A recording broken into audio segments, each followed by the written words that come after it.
ایران کے بادشاہ نے اپنے بیٹے کو پڑھانے کے لیے ایک استاد صاحب کا بندوبست کیا۔ استاد صاحب کو کہا کہ میرے بچے کو دین پڑھائیے، میں چاہتا ہوں کل اس نے عنان حکومت کو سنبھالنا ہے تو یہ دین سے آگاہ ہو جائے، اس کو کچھ سکھائیے، پڑھائیے۔ بہت نیک بزرگ بڑے درویش عالم پڑھانے لگے، اسباق مکمل ہو گئے، دین کے اسباق قرآن مجید پڑھایا، احادیث طیبہ کا درس دیا، اصول فقہ سے روشناس کرایا۔ جب بچے نے مکمل تعلیم حاصل کر لی اور آمین ہو گئی، دستار ہو گئی، فارغ ہو گئے، تو پھر ایک دن استاد صاحب نے کہا بیٹے کل تم نے ضرور آنا ہے، کچھ بات کرنی ہے۔ شہزادہ گیا ملنے استاد صاحب سے، استاد صاحب نے کنڈی لگا لی، ہاتھ میں درہ پکڑ لیا، مار مار کے پورے وجود کو زخمی کر دیا، کوئی غلطی نہیں، کوئی بات نہیں، مارا۔ اب بچہ آیا آ کے بادشاہ سلامت سے کہا کہ ابا جی سمجھ نہیں آئی، بڑا مارا ہے استاد۔ تو سیانے تھے نا بادشاہ، یہاں تو قاری صاحب روز کٹہرے میں کھڑے ہوتے ہیں، مولوی صاحب آپ نے میرے بچے کو کیوں مارا ہے؟ آپ 8,000 کے مولوی ہیں، میرا کئی کروڑ کا بچہ ہے، سویرے بدل لیں گے، خبردار آپ نے بچے کو ہاتھ لگایا، اپنی حیثیت میں رہے معاذ اللہ۔ جو قومیں استادوں کو کٹہروں میں کھڑا کرتی ہیں وہ ترقی نہیں کر پاتی، جو استادوں کو کٹہروں میں روز کھڑا کرتے۔ کہا ابا جی بڑا مارا ہے، تو والد بڑے سمجھدار تھے، کہنے لگے بیٹا استاد باپ ہوتا ہے، وہ زیادتی نہیں کرتا، کوئی بات ہوگی، میں تیرے استاد کو کٹہرے میں نہیں بلاؤں گا۔ اماں سے بات کی، اماں کہنے لگی بیٹا میں تیرے باپ سے کیسے بات کروں، ڈر آتا۔ وقت گزر گیا، 22 سال بیت گئے، 22 سال گزر گئے، بادشاہ کا انتقال ہوا، شہزادہ تخت پہ بیٹھا، پہلا حکم یہ دیا کہ میرے استاد کو بلاؤ، پہلا حکم۔ استاد جی بوڑھے ہو گئے تھے، چھڑی کے اوپر ٹیک لگا کے آئے اور بھویں سفید ہو کے جھک گئی تھیں، یوں آنکھ کھول کے بڑی مشکل سے دیکھا، کہنے لگے شہزادے حکم ہو۔ کب میں شہزادہ نہیں، اب میں بادشاہ بن گیا ہوں۔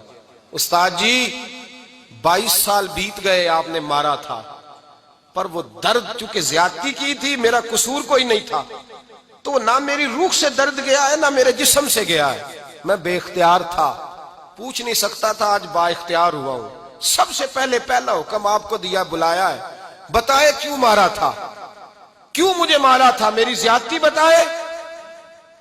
تو استاد، بوڑھے استاد کی آنکھیں آنسوؤں سے بھر گئیں، کہنے لگے بیٹے بس آج کے دن کے لیے مارا تھا، یہ جو دن آ گیا نا میری زندگی میں اس لیے مارا تھا، یہ میں چاہتا تھا میری زندگی میں وقت ہے، آج کے بس میری مراد پوری ہو گئی۔ کہا صاحب کس لیے، مجھے بھی سمجھائیں۔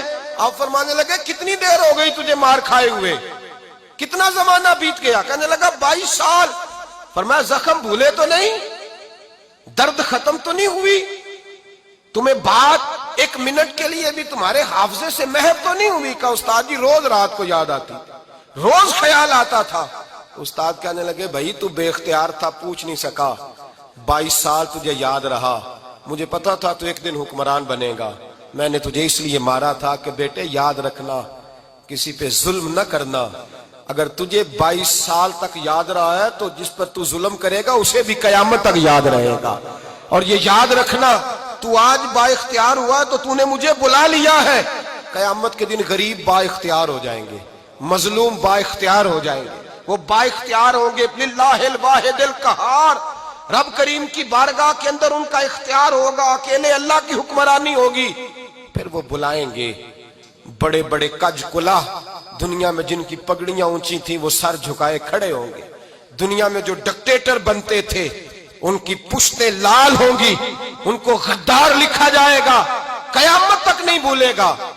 ظلم کرنا تو سوچ سمجھ کے کرنا، اتنا کرنا جتنا تم سہ سکتے ہو، اتنی زیادتی کرنا جتنی قیامت میں تم برداشت کر سکتے ہو۔